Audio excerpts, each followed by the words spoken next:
All right, take a few minutes to talk about our fitness test in the District 87. First, we have a growth chart here. This is the girls chart. We have a different one for the boys because obviously they do different scores. We have a red zone, which is steps 1 through 4, which does not meet the healthy fitness zone. The yellow 5 through 8 meets the healthy fitness zone as defined by FitnessGram. And then 9 through 12 exceeds the healthy fitness zone. So starting at 1 would be our worst step, 12 being the best. We have all 5 categories of fitness: cardiovascular, muscle strength, muscle endurance, flexibility, and body composition. Body composition is not graded, however, so we do BMI. We also do a body fat test. These 3 are graded in our district by growth. So if they were a 16 or above mile for a girl, they would be step 1.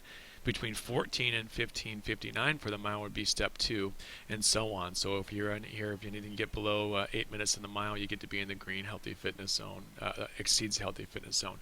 For each of these steps, you get 10 points. So that would be 10 points for one. We get 120 for here. That's the cardiovascular. For the other 3 tests, muscle strength, endurance, and flexibility, you get 5 points for each step. So step 1 would be 5, step 12 would be 60, and vice versa. If you multiply 5 times 5 would be 25 for step 5. We would add it all up at the bottom, and then we have these 3 groups. So wherever you start, if you score between 0 to 100 on our fitness test, you need to get 50 points to get an A, 50 points more. So if you started with 50 points and you get to 100, you would get an A. The yellow, you're between 100 and 102 on your pretest. You need to get 30 points for an A. And in green, if you are 201 or above, you need to improve by 15 points or more to get an A. And then you see a B and a C and a D and an F. That's basically the growth scale. It works really well. What we tell kids is basically you need to move up 1 step each semester that we take the test on each test, and you're an A student for sure in that. So that's that. The other stuff that we have here is we have this is our spreadsheet that we collect all of our data on, and I know it looks pretty big and really big, but it's not that bad. You can see that we have 1,811 students, and I have some filters on here I'm going to take off. I'm just going to select them all first, and so I had filtered it down to be everything. So see that we have 1,811 students. Now let's say I just want to see the females. Then I would come here and I would say, well, just give me the females. And so you can see we filtered it down. There are 855 females that took the test here. I think I might have a year on yet. No, we're good. All right, and then really the big spot for me to see results is up here on the top. You can see some things going on below here, but on the top here I can now say the class average, and this is the mile right here. We had 626 girls and 752 or 626 test takers in the pre-test and 752 in the post-test. But our class average for the girls was 951, and that was for all freshmen through seniors. If the filtered average, I'm sorry, this is everyone. The filtered average is, well, what did the girls only do? And that was 1103. Likewise for the post-test, 853 was all the boys and girls, 9 through 12 combined, and then down below it was 952. Likewise for all the other tests. Now I can do that for everything, and I can filter it as many ways as I want. So if I go back here and I say, give me them both, but just give me the freshmen, right? I just come and I say select the freshman, and now we can see the filtered averages has changed. The class average has stayed the same, but down here our filtered average has changed. So we have that, and then I also have this section over here that we just started to, well, not here, it's in a different section. But that's one way we can do, and we can reset by just hitting a macro button here. We also have just the mile. If I want to see kids just their mile time, their pre and their post, and I can check their improvement, I can go there. But some of the coolest new features that we just added on this, and this is recently, we have this cumulative page. So I can see here that Sana Abasi did a 920 mile, and her best mile for us ever is a 920. So her last mile was her best mile. Likewise with all these. And if you were to scroll down here, eventually you'll see that it changes and it gets a little bit different.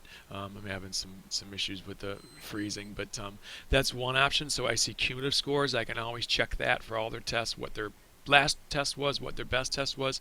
And another thing we just added was graphs. And so if I want to see Karina Medina's graph, I just hit print here, and now these are all of her test scores. Obviously we didn't, whoops, I didn't want to print it, I just want to see it. So if I want to see it, I just need to go a student graph. out at the bottom. And so I see Karina's in blue. This is her mile run score. So she's been getting a little bit better each time she takes it, which is a good trend. But the green is the trend for kids her age at Glenbard North. So here they started, they got worse. They've gone up and down a little bit as an average, but Karina's steadily held it. And here's obviously is the healthy fitness zones, right? If she was red when she started, she's now worked herself into yellow. We can see that we've done that for all of her tests, and this happens really quickly just by kind of it all filters in there. All I have to do is go back and find that. I can go back to cumulative, or I can go back to just semester 2 final. That's not what I wanted. We need semester 1 final, and I can see that I'm back on my score sheet, and I'm going to reset it, and I'll get back to all of mine. But it gives me a lot of information.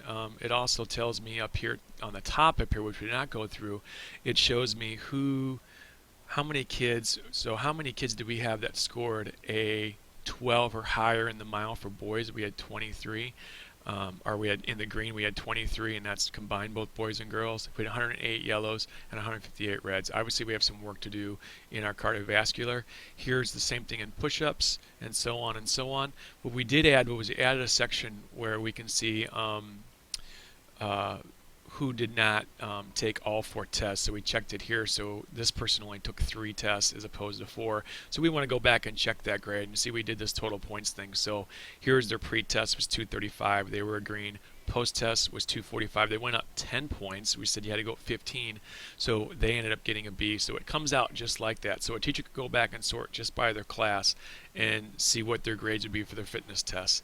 How do we enter these scores? Might be a good question that you have. Actually, we use Mastery Manager, which is a Scantron. We can make our own Scantron. I do not have one prepared for you, but you could easily, whatever you use, and then we put all of our scores in that way, and then we end up doing just bubbling them in, we scan them in, and then I export them to Access, and we import them into this Excel spreadsheet. This is something I just recently did for first semester. This is our mile run. And through the filters, I just went through and I said, all right, what were our 9th grade girls? What was their pre-test average? What was their post-test average? Here was their improvement. They improved by 1 minute and 13 seconds, and their percent of improvements was 1058.